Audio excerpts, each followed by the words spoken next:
There we go. Microphones are on and check one, check two. Okay, here we go. Good morning, my friends. It's Sunday. Well, it's Sunday afternoon, but it sure does feel like morning. And it is time for Musically Minded. Cheers. I'm Addambombb here with DJD42, Diana, your hostess with the mostess in my cohort in this experiment that we call our Silly Sunday Chat Show. So, of course, what we do is we talk about DJing and brains and music stuff and all kinds of things. And if you've got questions, I'd like to see them up in the chat room. Frantic joining us. Cheers, man.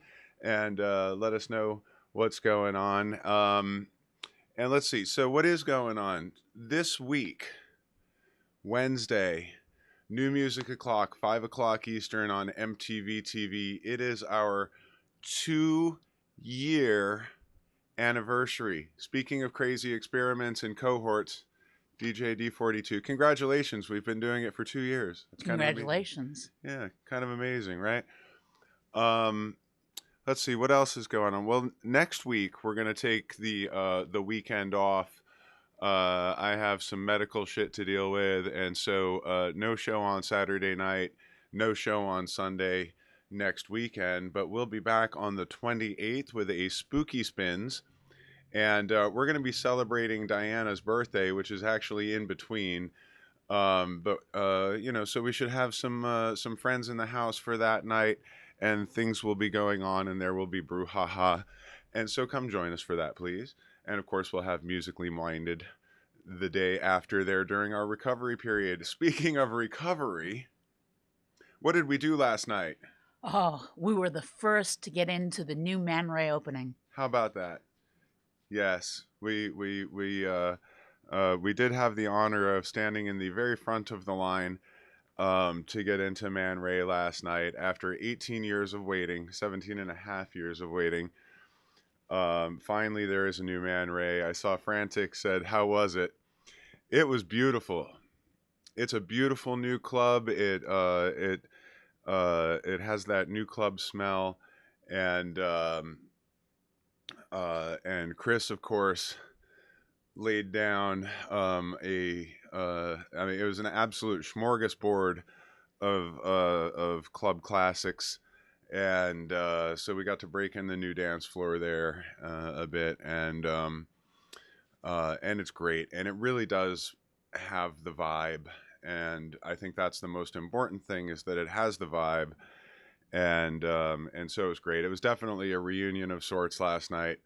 It was an RSVP only event, and their intention there was to try to give the people who were there at the original Man Ray an opportunity to be the first to see the new Man Ray, and it was truly amazing. And so it was kind of an interesting thing for me, because I realized later that I think it's actually the first event that I've gone out to since the pandemic that I've gone out to just for fun. Like, I've done a lot of fun things, but I'm working, like DJing the events and that kind of thing. But I think this was like the first time that I've actually been out just to go out. And of course, so many of my friends were working last night, and I was kind of like, this is kind of weird because I'm not working. But it was great. And the time flew, and the line was down the block and around the corner onto Mass Ave, and it was so much fun because it's just a freak show, like a block and a half of freak show, and so we were entertaining the heck out of the people driving by. There were a lot of people like up against the windows, like, oh, yeah. But that's what Man Ray is. And it was a beautiful night, and so thanks for asking. I appreciate that. Needless to say, I don't mind babbling about that. It's one of those things. We've been waiting for so long, and we found out Tuesday night. Mm-hmm. So it's kind of drop everything. I guess we're not doing a show this weekend now because that was an unmissable event, and it was just so many faces and so great. And like I said, the vibe was 100% Man Ray, and it felt right. And we have a new home in Boston.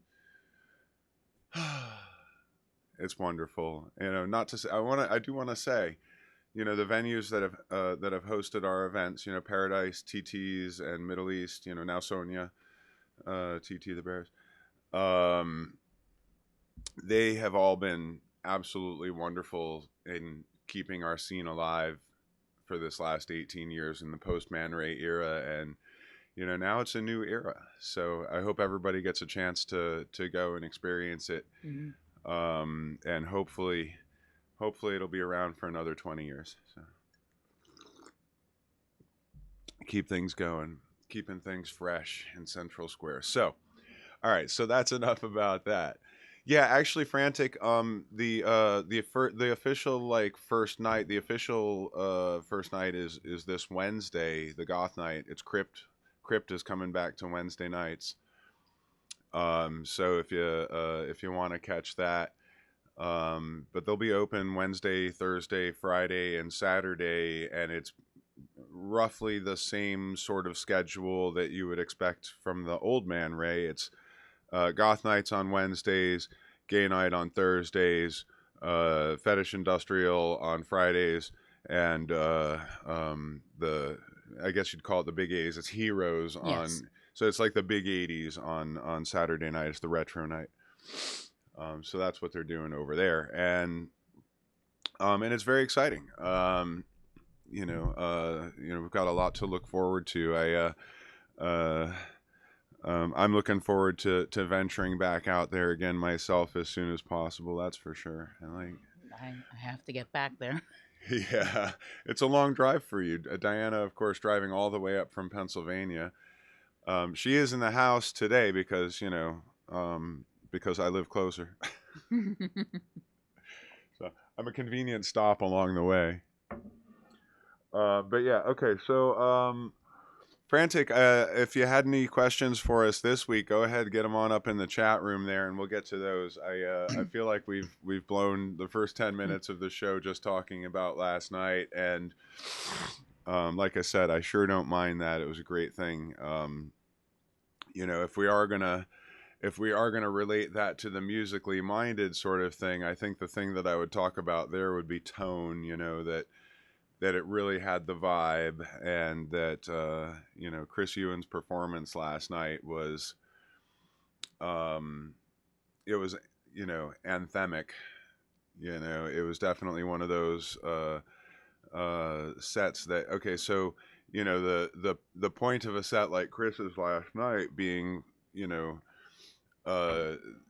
to connect people, to connect the people in the audience last night to where they were 18, 20, 25 years ago when we were back in the original building. So he used the music to put us into that time and place.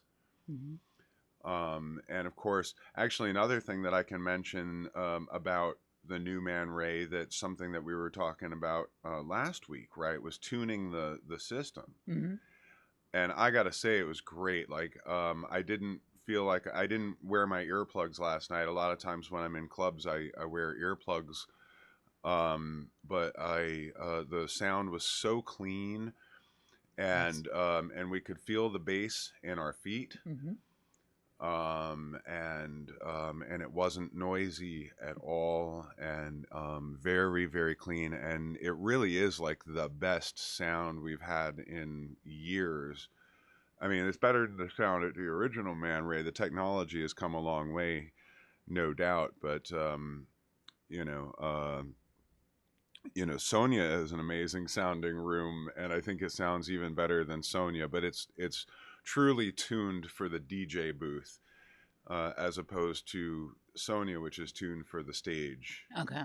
Their system is totally intended for live music, and so it is definitely a different way to go.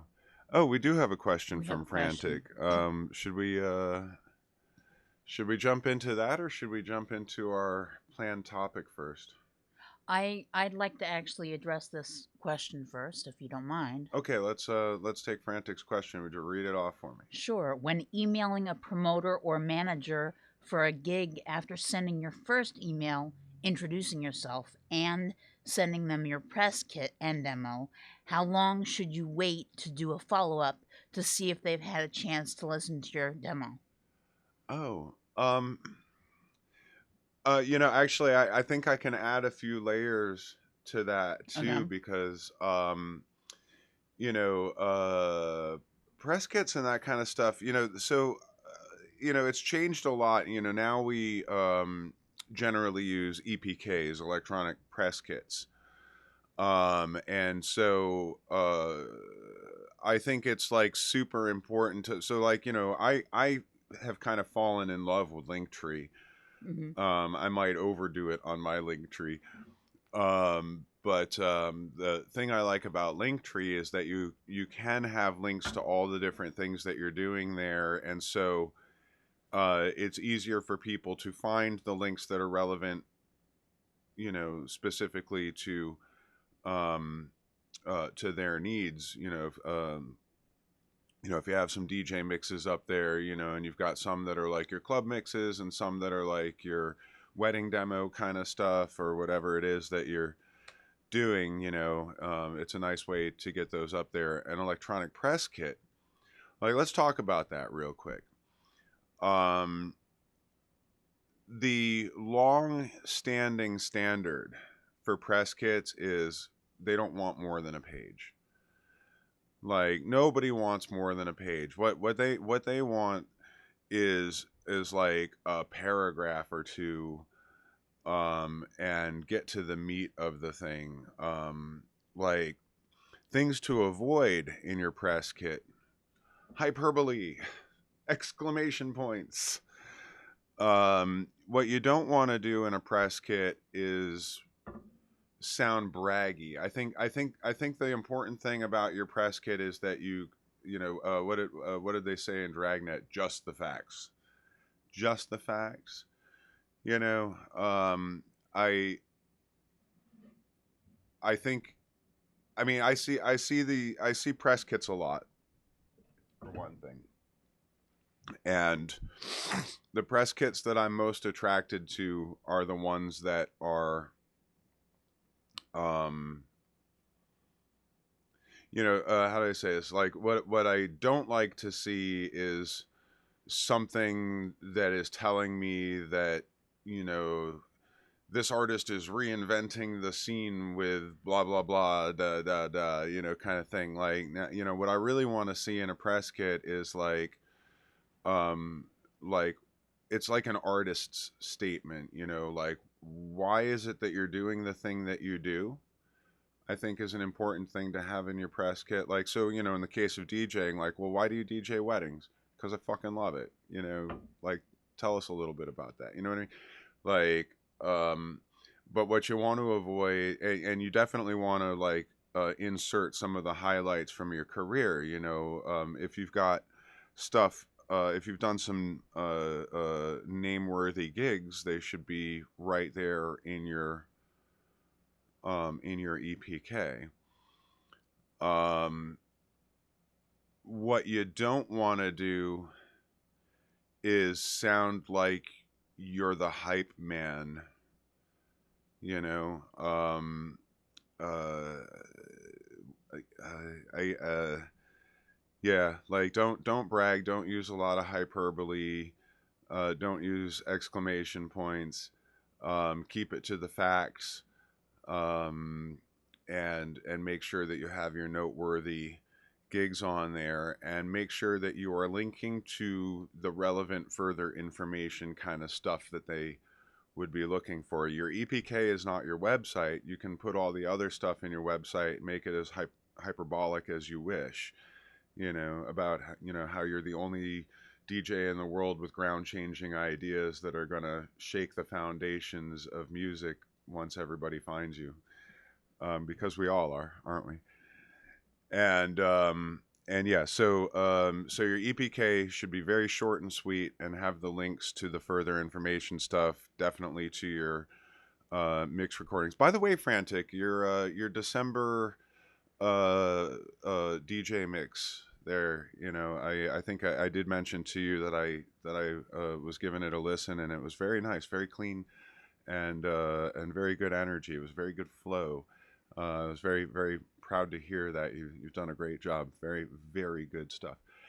Um, so moving on to the actual question, now you've got your EPK and it's tight, and you've got your DJ mixes and such. There's another thing too: is don't send a lot of mixes. Just send like a couple of things at most. Say like, you don't like the you can have the other stuff, like I said, on your website or whatever, or on your Mixcloud or something like that, where you're like, if you want to check out more, they're over here. But here's the direct link to this mix that you should check out, and if you want to hear more, there's more. You want to keep these things very, very tight. Like I said, it used to be like one sheet of paper. If it was more than one sheet of paper, it was probably just going to get ignored, because it's just like, it's too much information. You know what I mean? Like, a lot of times, how do I say this? Bookers want you to make their job easy for them. The easier that you make other people's job,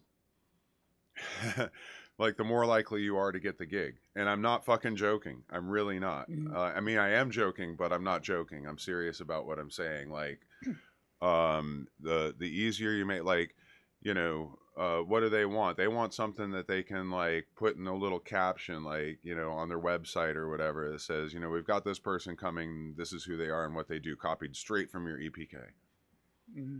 So think about what they are going to want to see. Right. Really the thing, it's funny because, like, I think the thing about EPKs is, like, you don't really want to make it about you. It's about what you do, not about you. Right. Yeah. Okay. So now you've got your EPK. You've had a couple of friends look at it, so that everything is correctly spelled and punctuated, because nothing will fuck you out of a gig. Like, like bad grammar in your EPK. It's true. All right. So now you've got the thing, and you're sending it to a promoter, so, booker, manager, whatever it is of the club that you're trying to get an audition for or whatever. So I think a week is pretty good follow-up time for anything. You don't like, here's the thing is, like, you don't want to be like, that little, the cartoon has got, like, the big bulldog Spike. He's big bulldog. He's got his little friend. He's like, what you want to do today, Spike? Hey, Spike, what you want to do today? Don't you want to go chase a cat, Spike? You want to go? Like, if you send that energy out, like that overeager energy, it doesn't sound confident. It sounds, it's kind of more like, it's like, here's what I'm saying is, you're trying to get a gig. You don't need their approval. You know what I mean? You're trying to get a gig. You want to show them what you can do. Maybe they'll become your friends, but they don't have to. You know what I mean? Like, it's not about getting the approval. So yeah, you don't want to sound overeager. You don't want to be the little dog jumping around Spike. And like, the more annoying you are to a promoter, the more likely they are to just cut you the fuck off. That's another thing too. If you keep pushing and pushing and begging for gigs, like, there's an old saying that the squeaky wheel gets the grease, right? And that's what Karens use, right? is being loud and obnoxious until they get their way. The thing is like, so it's like a strategy that works to a point, but it never gets you ahead. It never gets you anywhere. And the strategies that do get you places are really just being relaxed and confident and professional in your work. And so, yeah, follow-ups, I would say a week after sending something, and even then it's just kind of a, hey, just want to stay at the top of your emails, because everybody gets buried in emails. Like, I get buried in emails. I got emails from like 2 years ago that I'm still like, what am I ever going to do with that? Um, so everybody gets buried, and you know, again, looking into other people's brains, you got to be like, what are they sort of experiencing right now? It's like, oh, they're trying to put a show together. They're talking to a whole bunch of different people. So what do you want to do? Is you just want to, like, you want to send it out, and then a week later follow up, and say, hey, just want to keep at the top of the email here. Was wondering if you had a chance to check it out. I think I need to rewind a little bit though and say, like, you shouldn't be sending somebody your press kit unsolicited. Yes. Like, yeah, the first thing is send a note and say, hey, you know, like, I saw you're looking for DJs for your thing, and I'm a DJ that would fit your thing, and would you be interested in seeing my my work? Um, I would also say, I mean, how often have I really used an EPK in my career? Very little, actually. The EPK isn't what gets your press kit, isn't what gets you the gigs.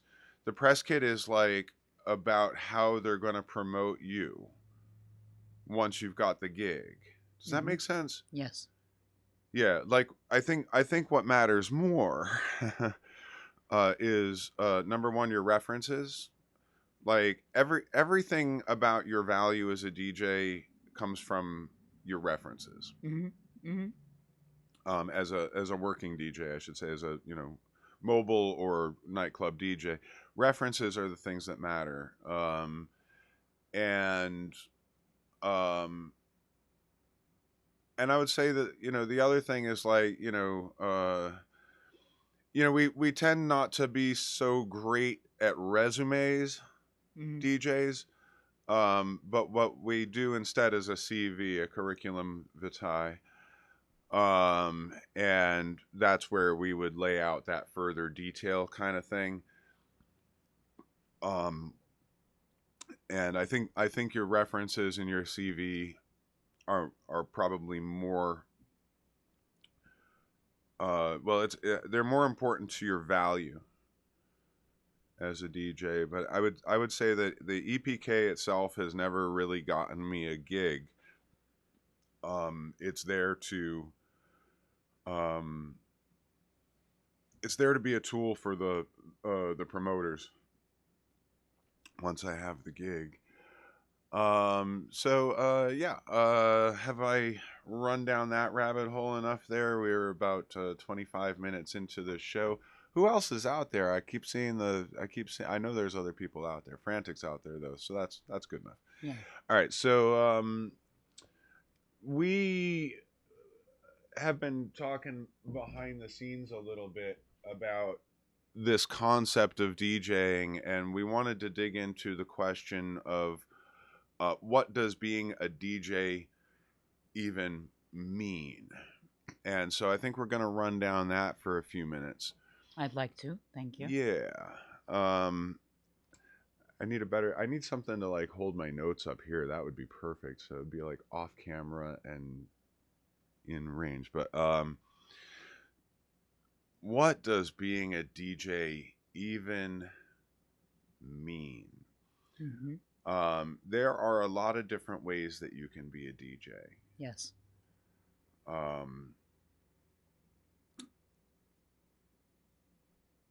Obviously, when my career has been a lot of general business, working for agencies, doing weddings, being an independent, and doing general business work, and nightclubs, and corporate events and that kind of stuff. The mobile DJ, and nightclub DJ kind of stuff. but there's a lot of other ways of being a DJ, and um, well, okay, so Diana, Hmm. you have a background in broadcasting. Yes. Well, why don't you fill us in on that a little bit? You were talking a little bit about that on Space Couch. I was. My original broadcasting experience was back in school, and like we were cutting tape to like I sound like ancient, but we were cutting tape to make promos, and then we had the show um, that was live on the air. And then later on, with my broadcasting experience, I did internet DJing and management and went to a physical studio and had a live show once a week, 3 hours, and working with other DJs as well. Um, and that was more radio format, if you will. Yeah. So the demands are very different. There, one of the things that I kind of want to pull out of there too is like talking about cutting tape. Hmm. That's production. Yes. And that is a big part of broadcasting. I mean, it's a big part of what we do, like what we do with MTV TV, for Hmm. instance, or what we do with Twitch, even. Hmm. Production is a big deal. And production is a big deal in your mobile and nightclub industry stuff, too. Hmm. um, but yeah, cutting tape. And so the reason that I want to talk about that, right, is like, okay, so terrestrial radio obviously has changed a lot in the Yes. years. And so, like, what Generation X experienced, what I think about when I'm a kid in the 70s and 80s of what was on the radio were personalities, Hmm. Yes. right? They were DJs, and they got on the mic, and they were personalities. They were interacting with the audience. Hmm. Of course, as ownership conglomeration took hold and automation became the thing, now everybody, like, now in the major market stations, like, the DJs go in for a few hours a couple of days a week and get on the microphone and do all the spots, and it just all gets slotted in the automation. There's Yes. not, it's not that live in the studio as like it used to be. If you were on the radio and you press the wrong button, well, by golly, you've pressed the wrong button. I found one of my favorite songs, actually, because that happened to a DJ on the radio. They by Jem. Yes. Yeah. So that was one of those times I was like driving west on the Pike in Boston there, like around Watertown, and I had the radio on. I don't even remember what station it was. I think it was one of the college stations. And the DJ announced that they were playing a song by Jem. Hmm. I think they said it was 24, Okay. which is a great song. And I wrote it down on my flyer because like it was kind of like I heard him say it, and then the song started, and it's got that Bach Hmm. vocal melody in the beginning. I was like, oh man, this is great. And I wrote it down, and I went and I looked it up, and it wasn't the same song. Hmm. And I was like, you know what? I bet that they queued the CD, and it's track 1 on the CD, and like this other one is like track 8 or something like that. That they put the CD in and they didn't queue it to the right track, and they played the first track on the CD, and it turns out that it was the first song on the CD. So it's kind of a funny thing, like when you're live on the air, like we are right now. You're live on the air. In the in the early days when you were doing the internet, the live internet radio stuff, that was the Wild West of internet radio. That was before the big clampdowns and Mm-hmm. everything, and Yes. the licensing bullshit. Um, but you know, the thing about that was it was the same scenario as terrestrial radio in that format. Mm-hmm. Mm-hmm. Um, so when we say what does being a DJ even mean, um, I like to think about the past of DJing a lot, and I'll run down this a little bit. Um, you know, in the very like mobile DJing, mobile disco is a thing that kind of came up in the 70s. It's you know, it used to be if you went to a wedding, there was a wedding band, right? And they would play, you know, contemporary hits and favorites, you know, and that was it. I mean, you get a wedding band, Right. you know, and the best wedding bands had a a greater repertoire, or you know, for a little extra, they'd learn a special song for your night. But they would give you just like a list. They'd be like, here's like 100 fucking songs we know, pick from that, you know what I mean?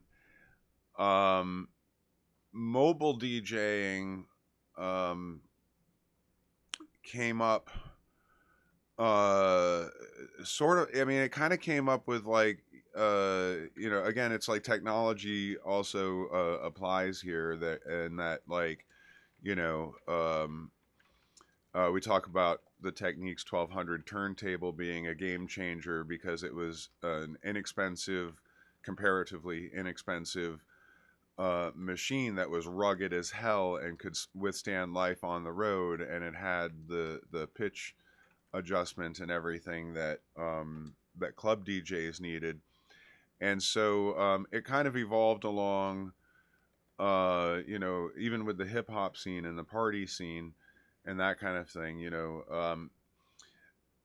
where it started off, uh, you know, actually, I'd kind of like to go way back on this and say, like, you know, the earliest versions are like your sock hops, Mm-hmm. right? Where, you know, the DJs at that time. So like, you know, if you go back to like American Graffiti, the movie American Graffiti, um, you know, you got Wolfman Jack on there, right? Mm-hmm. Who was a very famous radio personality, and in the rock and roll era, right? And Mm-hmm. so um,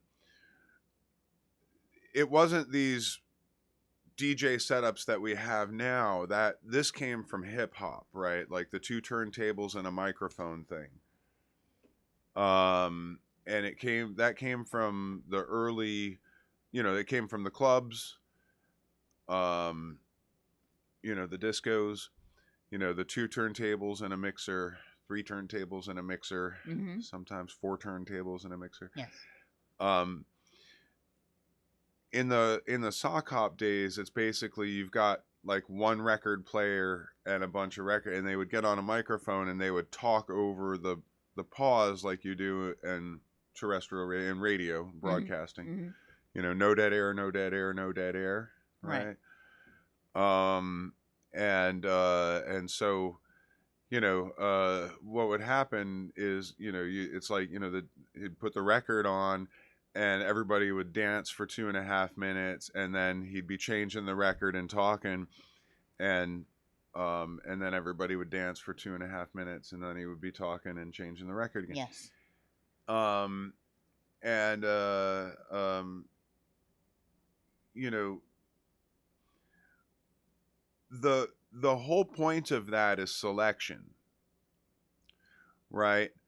Uh, the the simple fact is, like, you know, to be a DJ does not necessarily mean to be a turntablist DMC champion. It doesn't necessarily mean to be a beat matching famous club DJ in Ibiza, you know what I mean, or Right. anything like that.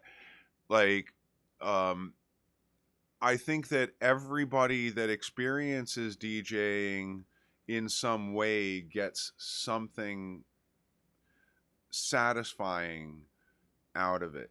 Like, even if, I mean, back when we were kids, it was, sharing mixtapes. Yes. Yes, definitely. Right. Making and sharing cassettes because you were like, you found something cool and you wanted to share it, or you knew Yes, somebody wanted that song or I did something. that. Yeah. Well, and we still do that. It's like Mm-hmm. Spotify playlists. Right. Right. Um, it's it's just adding layer. Basically, it's like adding layers of complexity to get to where we are now. Mm-hmm. But I do think that the point there is that there's a lot of different ways that you can experience DJing. I mean, obviously now we've got this Twitch thing. Yes. You know, how do I say this? Like, everybody has their own goals with DJing too. And like, one of the things that I kind of hate is when I see like I hate the phrase bedroom DJs, Yeah. right? Because like in the pandemic, what else the fuck were we? We were Right. fucking useless. If there's no venues and there's no parties, what the fuck good are we? Right. And so, here we are with the Twitch thing. Ekim, good to see you. Um, I suppose in that regard, I wanted to start another show because I had a show and now we have the channel. Yeah. Well, actually, that's another thing that VJ Right. That karaoke. that's Video yes. like video events. When I was working, this is going back to the premiere days, right? Okay. Is like we had VHS, and Yes. there had to be two DJs on the thing at least. Usually, if we were doing something like that, we'd have three jocks on it because we had to build the screen. Mm, Like, you'd be doing a college party or something, you had to build the screen, right. and that's two people, and so the other person would be setting up the sound system. Mm-hmm. And yeah, it was like three VHS decks with little monitors Yes. in the case, and you'd have to you have the books with what's all on the thing and the time code on it so that you can like fast forward and rewind to get to the songs that you want. And Right. Right. I tell you though, when you're doing that stuff live, it basically gets to a point with what's closest to the queue, because I only have 30 seconds here. You know what I mean? It's Okay. like, Yeah. Yeah. um, of course, nowadays, oh gosh, Serato video is amazing. Mm-hmm. Mm-hmm. And I will say this: I haven't actually used Serato video out in real life. Okay. Partly because I mostly learned how to use it to do the Twitch video shows. We've done some where we're doing music video VJing and mixing the videos. You can beat match it, like you can scratch on that shit.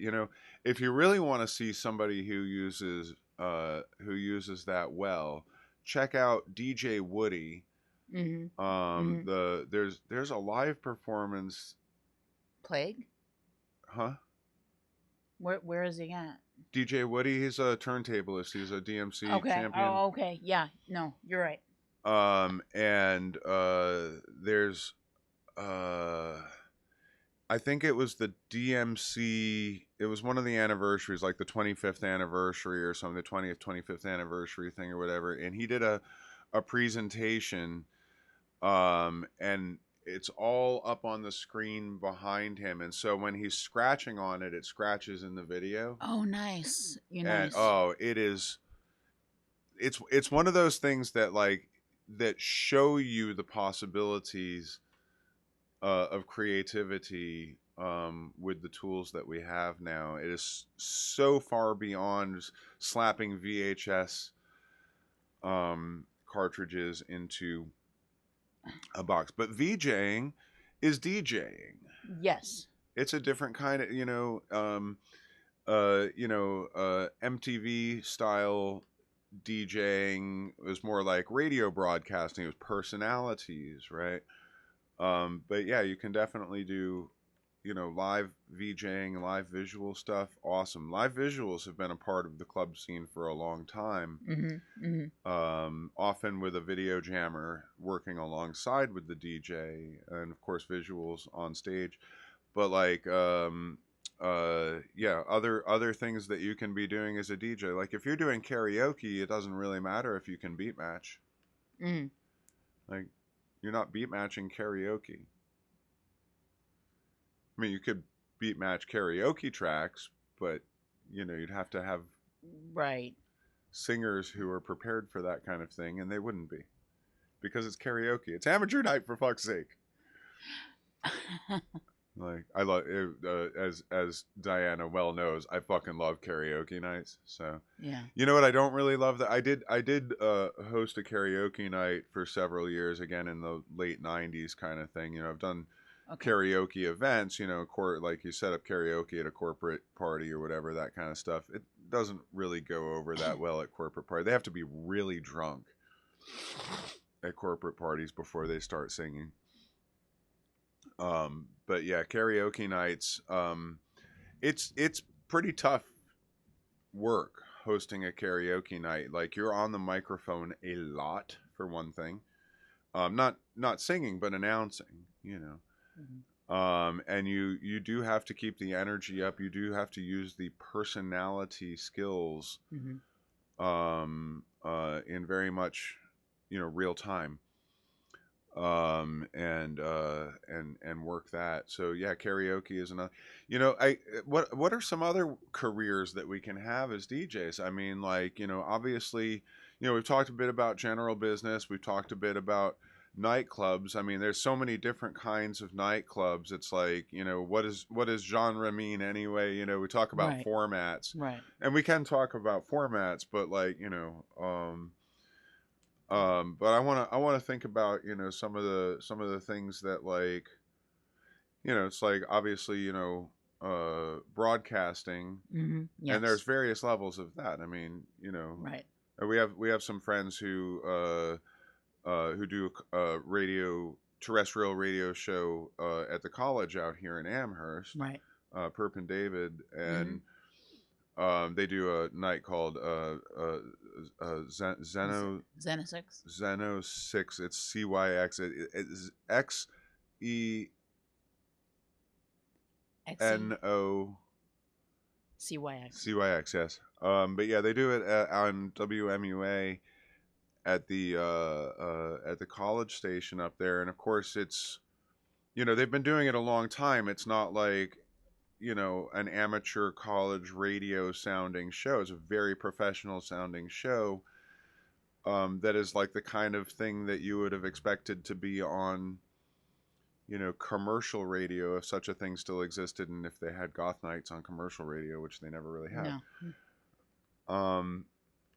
But yeah, so nowadays, of course, I mean, I think Twitch has been a really interesting phenomenon, because there are a lot of DJs out there that were like, the pandemic hit and we went to Twitch. Like, we took the thing that we were doing and went to Twitch. Chris Ewan did that. He took what he was doing at Ex Mortis and Heroes and he did it on Twitch. I did that. I took what we were doing in Cambridge with Wicked Party and I put it on Twitch, and then I did some other formats for other things that were parties that we do.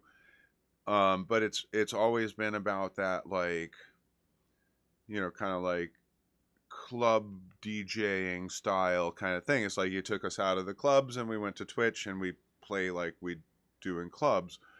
And even then, it's changed the way that we play. I mean, we've talked about that a little bit. That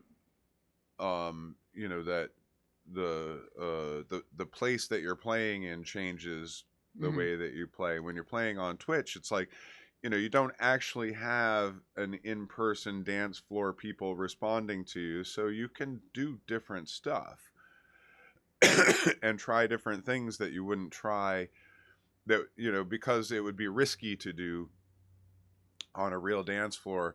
So you can, like I like to think of it as like proving out tracks, like I'm kind of like, well, nice thing about Twitch is I can prove out the tracks, Hmm. to really get a feel for how they sound and how to connect them so that when I'm doing something like Ex Mortis Right. or whatever, doing a guest spot, I can play this stuff and present it to people who have never heard it before, um, unless they've watched my Twitch shows or seen it on MTV TV or something, because that happens a lot. Well, if you don't mind me interjecting, speaking of Twitch, um, how do you? Okay, so in real life you can read the room. On Twitch, you're not reading the room. You're finding a flow, if you will, Yeah. instead. How do you come up with that? Like, okay, um, going back to like what we do with MTV TV, I'm curating sets and I'm finding a flow from what has been submitted. How do you translate that when you're doing your Saturday night shows? We're using the same DJ brain when we do that. It's what you're looking for is the commonalities between the pieces, right? So if these are like more atmospheric, you lump more atmospheric together, and like these are more aggressive, and you lump those together, Right. kind of thing. And when you're finding the flow, what you're doing is you're trying to figure out, how do I say this? Well, okay, a couple of weeks ago we were talking about how like DJ Spider has the sort of tempo theory that they Mm-hmm. use, to create the waves. Right. Um that's pretty much what we're talking about. But okay, so how do I do it? Yeah. Um I'm looking for tone pieces. Okay. And all right, so if I'm doing a spooky spins, or I'm doing a retro rumpus, or I'm doing a wicked party doing electro swing, um, I'm you know I'm I do it in like kind of slightly different ways, I guess, for each thing. Mm-hmm. But what I'm doing is I will create a preparation crate, and I will skim through my library and look I'm it's like I'm not paying attention to tempo, I'm not paying attention to key, I'm not paying attention to any of the criteria by which I might not play a song. Okay.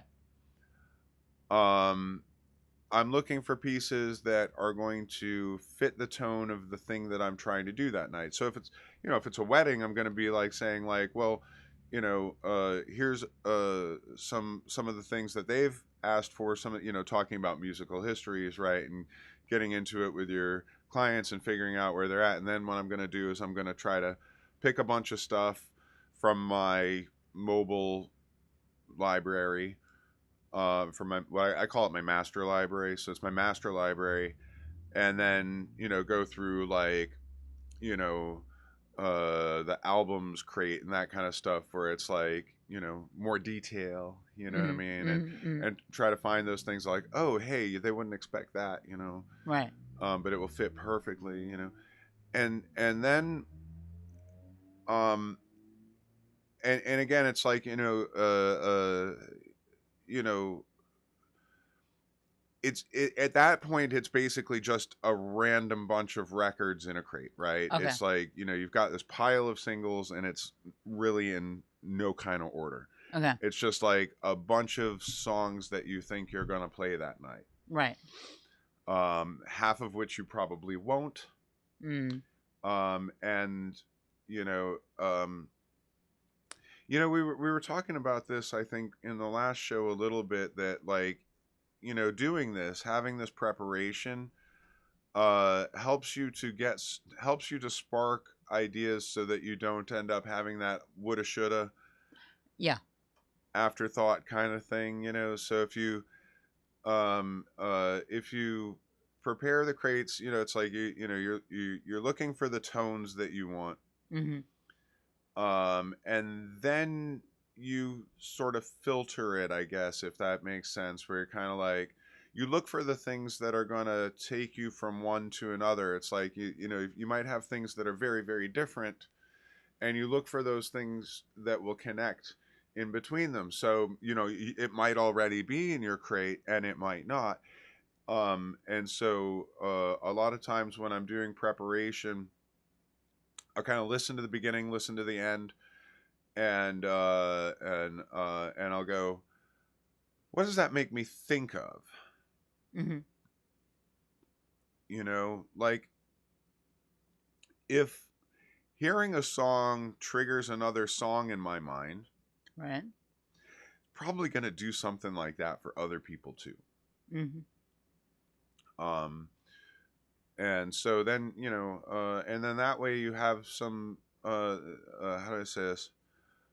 Uh, and again, we're talking about we're talking. I'm trying to keep it in context of both live DJing and live DJing to an audience and DJing on Twitch at this point. Like you're kind of in the same boat right about now. It's like you've got a bunch of ideas in a crate and you've got them sort of roughly like these go together and those go together and those go together kind of thing. And of course, then when you go and you're going live in front of an audience, you know, having audience feedback is going to change what you're doing, and people will be making requests, and you know, you'll be putting things together differently because of the way that you get response from when you're on Twitch. Um, I mean, you're using the same skill. It's like a gut feeling kind of thing. Like, you know, being in the moment is a very exciting part of DJing. It's also the scariest thing about DJing. Oh, actually, you know what? I even have a little story about that because uh, one of my friends who was at the club last night said, you know, they had only DJ'd 5 times in front. You know, they're new to this, and they've only DJ'd in front of other people 5 times, and they were like, it's terrifying. I get that he's like, you know, he's like, you know, he's a pretty he's a big guy, you know, like you know, works out, you know, like whatever. He's Mm-hmm. and like he's one of those cats that's like, you know, afraid of nothing, you know what I mean? He's just, you know, solid like that. And he's like, no, this is the most fucking terrifying. I get knots in my stomach and all this. And I said, well, I can honestly say after nearly 30 years and literally thousands of gigs, that never goes away. Like, you know, um, you know, what I said to Rich was, I said, you know, I learned how to use it. Mm-hmm. I learned how to use that to be the thing that keeps me dancing on ice Yes. in my sets. Is like, you know, I really like to be like, I like to be riding it live. I know, you know, I know, you know. Mm-hmm. Like for me it's like surfing and trying to catch a wave. The nice thing about Twitch, right, is, I mean, well, it's kind of an interesting thing because you do have feedback. It's like we've got feedback right here. Right. You know, we've got people up here right now in chat, Mm-hmm. and when we're doing the live shows, people are up there and the emotes and stuff, that all sends us back energy. Like, I love this song. Mm-hmm. Oh, I haven't heard this in ages. You know, all of those kind of comments are like, cool, I'm on the right path here. You know what I Right. mean? It helps you to know that you are that people are continuing with you on the journey that you're trying to take them on. I just realized it is 2:56 already. Mm-hmm. Are we rating the space couch? I think we should. Yeah. Well, I guess that means we ought to wrap this up. We didn't even get very far. We've been talking for over half an hour about it, but we didn't even get that far on what does being a DJ even mean. But I think we should continue that next week. I think we're gonna have to. Well, 2 weeks. Oh, yeah. 2 weeks from now. Okay, so you want to give us the rundown on what's going on, Diana, please? All right. Next week, we are taking a week off. However, this Wednesday, we have the MTV TV 2-year anniversary. I am amazed. And yeah, that's going to be fantastic on twitch.tv/MTVTV. And then in 2 weeks, we're back with Spooky Spins on Saturday the 28th. And on the 29th, we have Musically Minded again. Yes. Okay. Well, so I guess then we are going to put a pin in the conversation until 2 weeks from now. And we'll see you all for the 2-year anniversary over on MTV TV. And that Spooky Spins is the Diana's birthday celebration, which she very modestly did not mention. So do come and join us for that. Raise a glass to our hostesses with the mostesses for making it around the sun another time. Let's see. So thank you, Frantic. Good questions. Thank you, Ekim. Think about your questions for when we come back in 2 weeks. And on that note, we'll say thank you so much for joining us today and all of these times that you do. This will be up on YouTube later if you want to catch back into it. And much love. And thank you for your support. And thank you for your support on Patreon. I got to do the Patreon thing. ADDAMBOMBB all over the internet, on Patreon too. Feel free to ask me questions over there on social media as well that we can talk about in future shows. So we'll see you in 2 weeks. Thank you again, DJD42. Thank you again, Addambombb. All right, let's raid Space Couch Show. Let's raid Space Couch.